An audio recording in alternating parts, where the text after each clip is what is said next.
salam sejahtera kepada semua yang hadir. Saya Nikisaran Manimaran, nombor matrik 242-006-14 sebagai moderator pada hari ini. Terima kasih kerana meluangkan masa untuk bersama-sama dalam forum kita pada hari ini yang bertajuk isu berkaitan agama, identiti dan keharmonian masyarakat majmuk. Kita semua tahu yang Malaysia terkenal sebagai sebuah negara yang unik kerana kita mempunyai pelbagai jenis kaum, agama dan budaya seperti kaum Melayu, kaum Cina dan kaum India. Kepelbagaian ini merupakan satu kekuatan pada negara kita kerana ia memperkaya budaya, tradisi serta cara hidup masyarakat. Namun begitu, dalam era pasca modernisme dan kemajuan teknologi pada masa kini, terdapat juga pelbagai cabaran yang boleh menjejaskan keharmonian masyarakat. Isu berkaitan agama, identiti kaum, perbezaan budaya serta penyebaran maklumat di media sosial kadang-kala boleh menimbulkan salah faham, konflik atau ketegangan dalam kalangan masyarakat jika tidak ditangani dengan baik. Bagi menjayakan forum pada hari ini, bersama saya hari ini ialah 4 orang panel yang akan berkongsi pandangan daripada pelbagai perspektif tentang isu berkaitan agama, identiti dan keharmonian masyarakat. Pada hari ini kita ada 4 orang panel iaitu Sharmila, Hanuja, Nazri dan juga Atika. So kita akan mulakan perbincangan dengan sesi soalan, soal jawab. So soalan pertama saya akan tuju kepada saudari Atika. Bolehkah anda memberi pandangan tentang mengapakah keharmonian antara agama dan kaum sangat penting dalam kalangan masyarakat majmuk?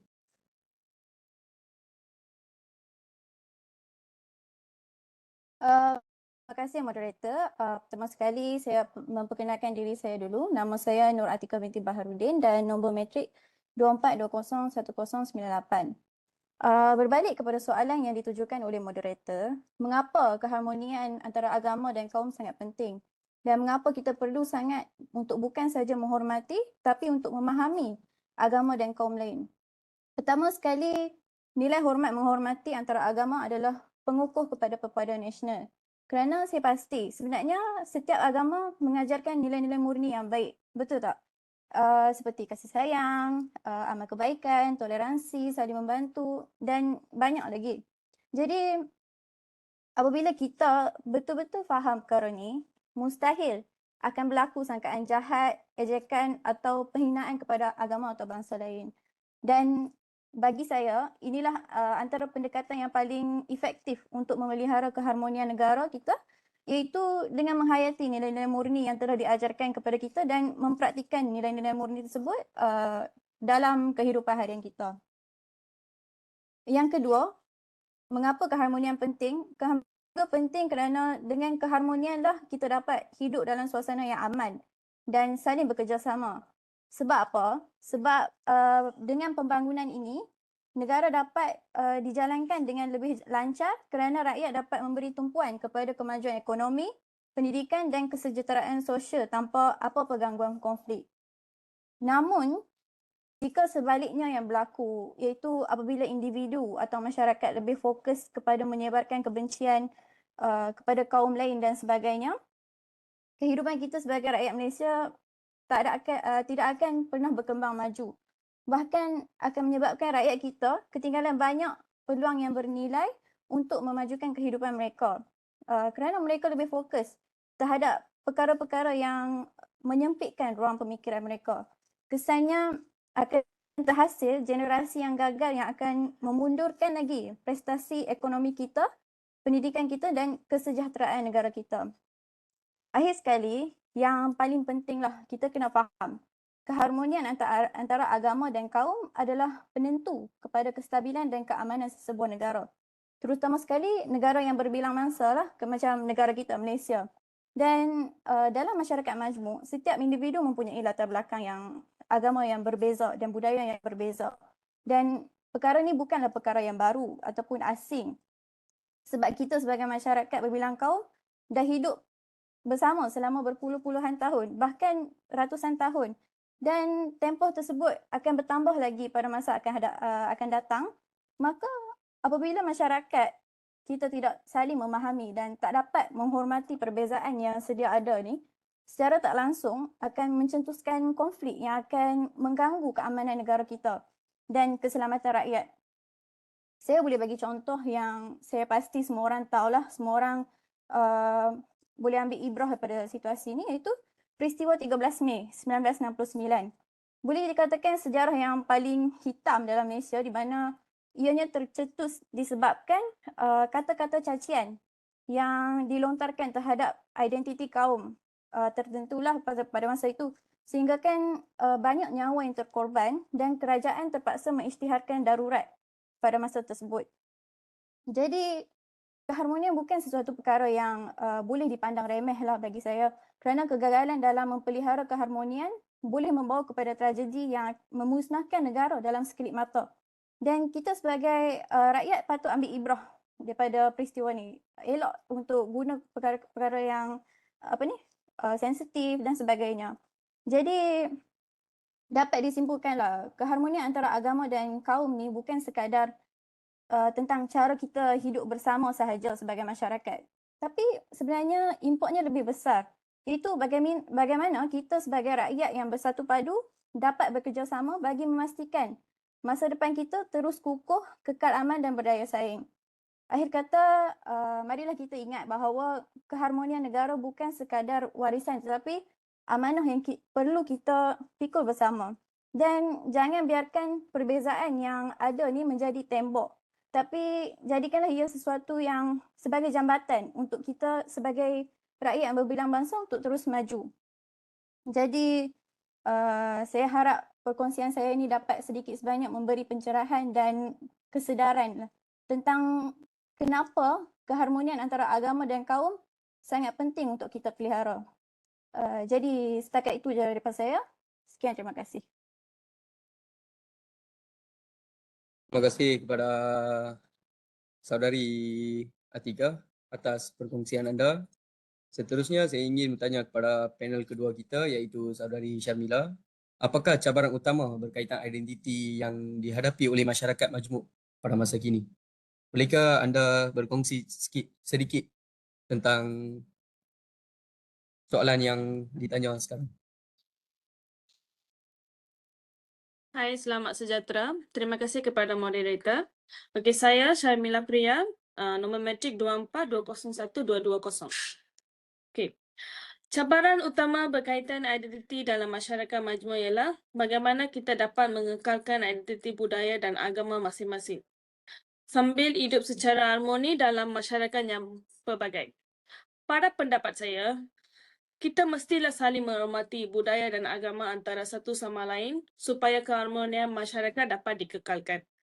Pada masa kini juga, pengaruh pasca modernisme dan budaya luar semakin kuat melalui media sosial, hiburan dan teknologi. Hal ini menyebabkan setengah generasi muda mungkin kurang memahami atau menghargai identiti budaya mereka sendiri. Kita pun mestilah berusaha untuk mempelajari dan mengekalkan budaya kita supaya tidak hilang di telat zaman. Selain itu, isu identiti juga boleh timbul apabila terdapat sesuatu kaum atau agama. Stereotip ini sering berlaku kerana kurangnya interaksi dan kefahaman antara masyarakat yang membeza latar belakang. Pada pandangan saya juga, kita pun mestilah meningkatkan interaksi dan saling memahami antara kaum supaya salah faham dapat dielakkan. Oleh itu juga, penting bagi setiap individu untuk memahami bahawa identiti budaya dan agama tidak seharusnya menjadi penghalang kepada perpaduan. Sebaliknya juga, kita pun mestilah melihat ke pelbagai ini sebagai satu kekuatan yang dapat menyatukan masyarakat dan mewujudkan keharmonian. Hai kata, marilah kita pun memainkan peranan masing-masing dalam menghargai identiti budaya agar perpaduan masyarakat sentiasa terpelihara. So, terima kasih. Sekian. Terima kasih. Terima kasih kepada saudari Syarmila atas perkongsian idea tentang topik yang dibincangkan sekarang. Dan sekarang saya akan tuju pada soalan ketiga. Soalan ketiga saya pada hari ini adalah apakah peranan pendidikan dalam memupuk keharmonian dalam kalangan masyarakat majmuk? Soalan ni saya tuju pada panel ketiga kita iaitu saudari Hanuja. Tolong memberi perkongsian sedikit tentang. Okey, salam sejahtera kepada semua. Terima kasih atas soalan tersebut, moderator. Sebelum bermula, saya ingin memperkenalkan diri saya dulu. Nama saya Hanuja Kanan, nombor matriks 242500577. Okey, pada pendapat saya, pendidikan memainkan peranan yang sangat penting dalam memupuk keharmonian dalam kalangan masyarakat majmuk seperti di Malaysia yang terdiri daripada pelbagai kaum. Hal ini kerana pendidikan bukan sahaja menyampaikan ilmu pengetahuan, tetapi juga membentuk nilai, sikap dan pemikiran seseorang individu. Pertama, pendidikan membantu memupuk sikap saling menghormati antara kaum. Di sekolah, pelajar daripada pelbagai latar belakang etnik, agama dan budaya belajar bersama. Melalui interaksi seharian, mereka dapat memahami perbezaan budaya dan kepercayaan antara satu sama lain. Keadaan ini secara tidak langsung dapat mengurangkan prasangka dan stereotip terhadap kaum lain. Selain itu, pendidikan juga berperanan dalam menanam nilai toleransi dan perpaduan. Melalui mata pelajaran seperti sejarah, pendidikan moral dan pendidikan sivik, pelajar didedahkan kepada kepentingan hidup bersatu padu serta menghargai kepelbagaian budaya yang terdapat di negara kita. Nilai-nilai ini penting untuk memastikan masyarakat dapat hidup dalam keadaan aman dan harmoni. Seterusnya, aktiviti-aktiviti kokurikulum di sekolah turut membantu mengalahkan kerjasama antara pelajar pelbagai kaum. Contohnya, melalui sukan, kelab dan persatuan. Pelajar akan bekerjasama untuk mencapai matlamat yang sama. Aktiviti-aktiviti seperti ini dapat mengeratkan hubungan dan membina semangat kekitaan dalam kalangan pelajar. Akhir sekali, pendidikan juga membantu generasi yang berfikiran terbuka dan matang. Dengan pendedahan kepada pelbagai pandangan dan budaya, pelajar akan belajar untuk menghargai perbezaan serta menyelesaikan konflik secara bijaksana. Kesimpulannya, pendidikan merupakan asas penting dalam membina masyarakat yang harmoni. Melalui pendidikan yang menekan nilai hormat, toleransi dan perpaduan, kita dapat melahirkan generasi yang mampu mengekalkan keamanan serta keharmonian dalam masyarakat majmuk. Itu sahaja daripada saya. Sekian, terima kasih. Baik, terima kasih atas perkongsian anda, saudari Hanuja. Sekarang soalan terakhir pada forum ini, saya tujukan pada panel keempat kita iaitu saudara Nazri. Apakah langkah-langkah yang boleh diambil untuk mengekalkan keharmonian dalam masyarakat majmuk? Bolehkah anda terang sikit tentang soalan di atas? Okey, Assalamualaikum dan salam sejahtera kepada semua panel pada hari ini. Terima kasih juga kepada moderator kita, Saudara Linkes. Nama saya Muhammad Nazri bin Rai, bernombor kad matrik 25101373. Saya menyukai tajuk ini kerana ia menunjukkan keunikan Malaysia sebagai sebuah negara yang mempunyai masyarakat berbilang kaum, agama dan budaya. Keunikan ini merupakan satu kelebihan yang perlu kita jaga dan hargai bersama kerana tidak semua negara mempunyai kepelbagaian seperti kita di Malaysia. Kepelbagaian ini sebenarnya menjadi kekuatan kepada negara kita sekiranya semua pihak dapat hidup dalam keadaan harmoni dan saling menghormati antara satu sama lain.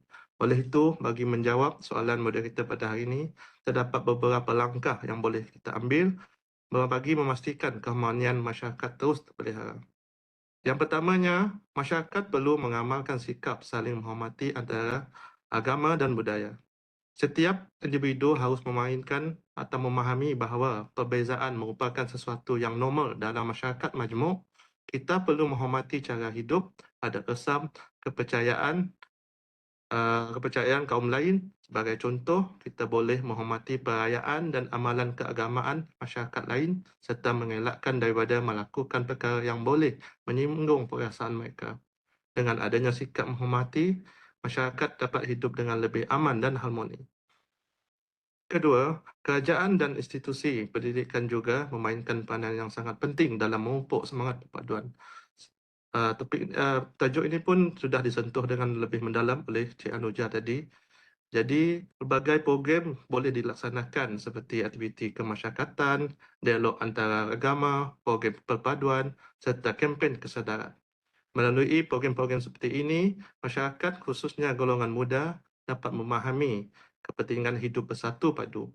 Selain itu, institusi pendidikan seperti sekolah dan universiti juga boleh menjadi tempat untuk memupuk nilai toleransi dan saling menghormati sejak dari peringkat awal lagi. Ketiga, masyarakat juga perlu meningkatkan komunikasi dan interaksi antara kaum. Apabila masyarakat sering berinteraksi, mereka akan lebih memahami budaya dan kepercayaan antara satu sama lain. Contohnya, melalui aktiviti gotong royong, sambutan perayaan bersama atau program komuniti setempat. Aktiviti seperti ini bukan sahaja dapat mengeratkan hubungan antara kaum, malah dapat mewujudkan rasa saling percaya dan kerjasama dalam kalangan masyarakat. Akhir sekali, semua pihak perlu bekerjasama dalam menolak sebarang bentuk diskriminasi, prasangka atau ucapan kebencian yang boleh menjejaskan keharmonian masyarakat. Sikap negatif seperti ini boleh menyebabkan perpecahan dan konflik dalam masyarakat. Oleh itu, setiap individu perlu memainkan peranan yang sangat penting dan dengan mengamalkan sikap toleransi, bertolak ansur serta menghormati antara satu sama lain demi memastikan keamanan dan perpaduan negara terus terpelihara. Kesimpulannya, keharmonian masyarakat merupakan perkara yang sangat penting bagi menjamin kestabilan dan kemajuan sesebuah negara. Oleh itu, semua pihak perlu bekerjasama dalam memelihara perpaduan agar keunikan Malaysia sebagai negara berbilang kaum dapat terus dipertahankan untuk generasi akan datang. Sekian, saya serahkan kembali kepada moderator. Terima kasih kepada saudara Nazri kita atas penerangan yang diberi oleh beliau. Saya berharap bahawa kita pun faham apa yang diterangkan oleh beliau. Dan sebagai kesimpulan pada hari ini, pada forum hari ini, perbincangan kita pada hari ini memang jelas menunjukkan bahawa keharmonian masyarakat majmuk merupakan satu perkara yang sangat penting dalam memastikan kestabilan dan kemajuan negara. Isu berkaitan agama, identiti dan budaya sememangnya boleh menjadi satu cabaran jika tidak ditangani dengan bijak. Namun begitu, dengan adanya sikap saling menghormati, toleransi serta pemahaman antara masyarakat, cabaran ini boleh diatasi dengan baik dan bijak. Setiap individu juga mempunyai peranan yang mendalam memastikan keharmonian masyarakat terus terpelihara. Sama ada melalui pendidikan, penggunaan media sosial yang bertanggungjawab ataupun interaksi harian dengan masyarakat yang berbeza latar belakang. Semua usaha ini dapat menyumbang pada perpaduan negara kita, ya. Akhir kata, marilah kita bersama-sama menghargai kepelbagaian yang ada dalam masyarakat kita dan menjadikan sebagai kekuatan untuk membina masa hadapan yang lebih aman dan harmoni.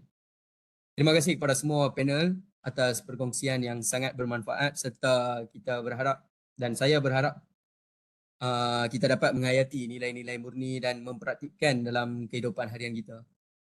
Dengan kesempatan ini, saya dan ahli kumpulan ingin mengucapkan ribuan terima kasih kepada pensyarah kami iaitu Profesor Madya Dr. Sheikh Abdullah dan Dr. Muhammad Latifi atas segala tunjuk ajar dan bimbingan yang diberikan sepanjang tempoh pembelajaran dan penyiapan tugasan ini. Sekian, terima kasih.